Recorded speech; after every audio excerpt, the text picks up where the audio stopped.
and I reside in the United States. I'm here to tell you about myself and how I got to the United States. I am a co-founder of Premium Law Firm based in the United States. Our core practice areas are immigration and business law. I'm telling you a little bit about myself. I come from a family of attorneys. My late father used to be an attorney. My brother is an attorney. My husband is an attorney. And we both founded Premium Law Firm. My journey to becoming a lawyer in the United States wasn't as easy. And I'm going to share all of that with you. Before I immigrated to the United States, I practiced law in Nigeria for several years. When I immigrated to the United States, I came in with my husband, my young daughter, who was a toddler at the time, and I was expecting. So we arrived at the New York airport. And of course, coming from Africa, you know how that is. We usually come with so many luggages. We had so many luggages, we piled them up, and my little daughter was all over the place. Then getting through the immigration queue and all the questioning and all of that.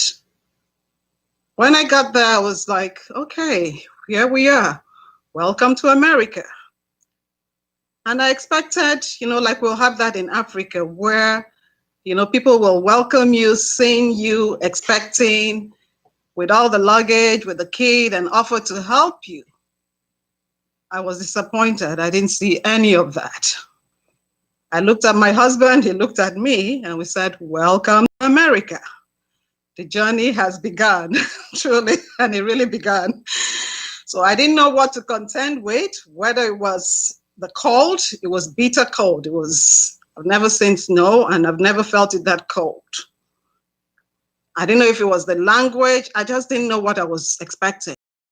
And guess what? I actually looked at the tarmac to see if the plane that brought us was still there so that I could go back to Africa. But then my husband said, forget it. We're going to stay here. We're going to settle here. So I'm glad we did. So that was way back then. And here we are. I'd like to let you know why I became a lawyer in the first place. So becoming a lawyer in Africa, I was exposed to the practice of law at a very young age. My father used to take me to court, and I used to watch what was going on. But what intrigued me a lot was the arguments, how persuasive it was, and then judgment made against one person and the other person. I was just watching all that dynamics from a child's eye. I didn't really understand what was going on, but my father challenged me to it because after each case, he would ask me, what did I learn from it? And I would like, wow, I didn't even know I was supposed to respond to something. So I attempted, the few attempts I made, he said, wow, you understood what was going on. You were right on track. So my father gave me that opportunity. He blazed that trail for me, and it ignited my interest to practice law. And what was more fulfilling was I liked the expression I saw on my father's client's face when he wins their case. They're always very happy, very gratified. And I said, wow, this is what I want to do. I would like to be that voice. I'd like to help people. So coming to America, we had to settle down. I had to start with starter jobs. I call them starter jobs. because I worked in different areas. I worked as a home health aide. I worked I worked in the casino. I worked in the hospital, and I worked as a cashier. I love those jobs because they made me understand where I was. It helped me with the assimilation into the country. It helped me understand their language. It helped me to understand their way of life. I enjoyed every bit of it. But then I knew I wasn't going to stay in this for too long because I had a focus, I had a profession. Then my husband and I, we discussed. He said, what do we do now? And after discussing, we said, okay, maybe we should just continue with what we had done before, and that's the practice of law. So I had expected it to be the same, just going to, because I already have a law degree, because I already came in as a lawyer, it would be as easy for me to just get in and practice. Wow. That was the second. No, it wasn't that way. We're given two options. One was to practice law in a limited way, and that's practice in two jurisdictions. That's being limited to federal practice. Or go to law school, and then you can practice in whatever area you choose. So my husband and I pondered and said, well, I think it's good for us to go full on.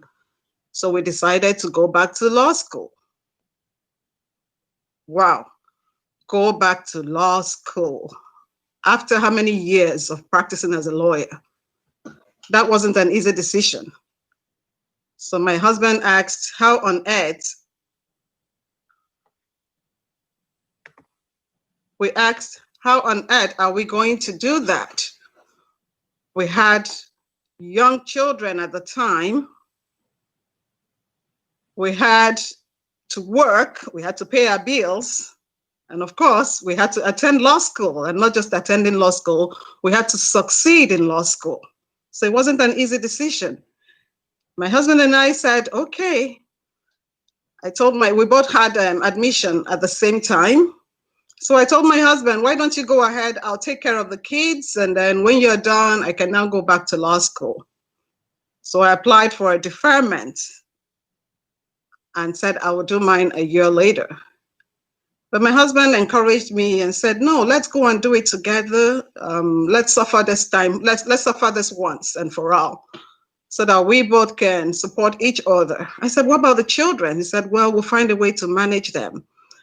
We couldn't afford any daycare, so it was tough. We had to juggle attending law school full-time and part-time, working full-time, and of course, attending to the kids, which is another full-time job. And thankfully, by the grace of God, we were able to achieve that. We did that. I don't know how that happened, but it happened. So we both graduated from law school. We practiced together, and I was able to go to other practice areas. I worked in other industries. I worked with the government, I worked in the private sector, and then got back into practice. Now, telling you about my practice as a lawyer, I found out that practicing law without getting connection or getting connected to the people wasn't in for me. I needed to connect with people. And that was why I decided to get back into private practice. And that was why we formed the Premium Law Firm.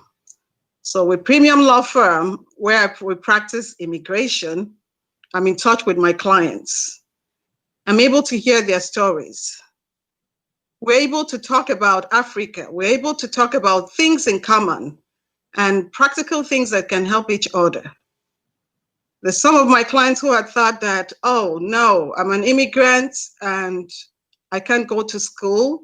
I can't do this. But we have these opportunities to talk, and I'll tell them, no, the sky is your limit. If you're here and you're legal, you have legal papers to work, and you can attend school. Please go back to school.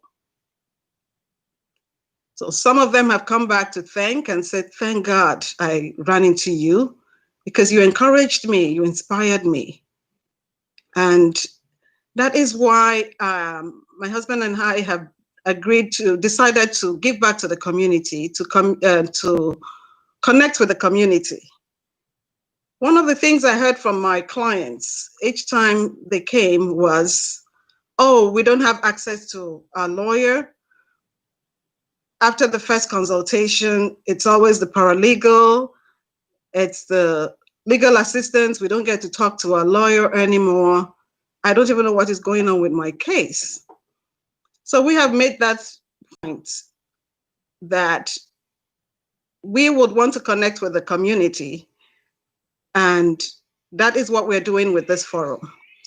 We want to give you that lawyer access. We want you to come up with your questions. We want to be a resource for you to help you understand and to navigate not just immigration law, but the legal system here. We want to be that voice for you. And as a fellow African, we want to help you. So we know that if you'd want to have more information about us, we're going to be having so many other segments. And as they come on, I'll encourage you to listen, to watch, to participate, because knowledge is power in this country. And so it is everywhere else. So come up with your questions and let us talk about it, okay? It's not impossible. You can get to where you can, even beyond. The sky is your limit. And trust me, the sky is your limit. Thank you for attending. Thank you for listening. And I hope to stay connected with you. Thank you. And our phone number, our information, you'll get all of that at the bottom of the screen. Thanks for listening.